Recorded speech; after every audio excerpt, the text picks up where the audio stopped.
Mtazamaji wangu rasmi, tuingie mashinani. Jioni ya leo tunaanza magharibi. Sasa Ian Bahati Agesa na Ivan Bahati Agesa ni pacha waliolazimika kujitosa katika biashara ya kuuza mbwa angalau watafute karo ya kujiunga na chuo kikuu. Ni baada ya kuzoa alama ya B+ katika mtihani wa kitaifa wa KCSE. Sasa wawili hawa wamesimulia hofu yao ya kutojiunga na chuo kikuu kwa kukosa namna na uchungu wa kumpoteza baba mzazi wakiwa na umri wa miaka 4. William Akosi anatufungulia NTV mashinani.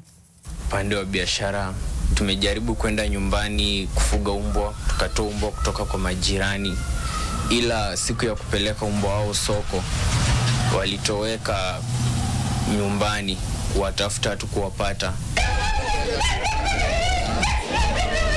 Soko la Lubao, soko linalotambulika kwa miaka kwa biashara ya kuuza mbwa.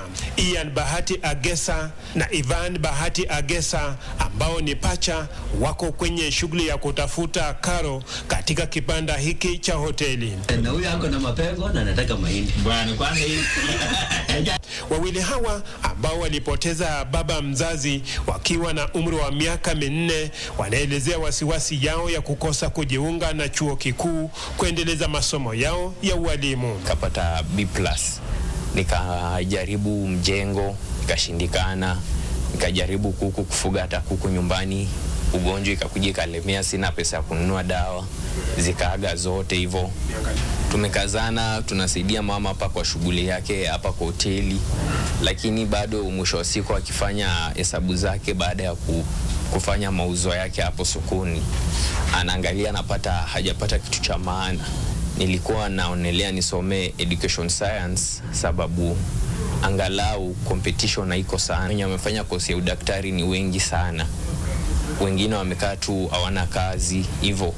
Courses kama nursing hizo watu wamejaa sana. Wanasema licha ya kujaribu biashara mbalimbali wakiwa na mamao mzazi ikiwemo ya kuuza mbwa kwenye soko hili, hakuna chochote ambacho wamepata kwa ajili ya masomo yao. Tunaangalia pa kwenda shule, tunaona tu ni heri tuenda hapa karibu, lakini matumaini ya kwenda shule yenyewe hata tumekosa. Jina naweza pata kama 100 ama 150.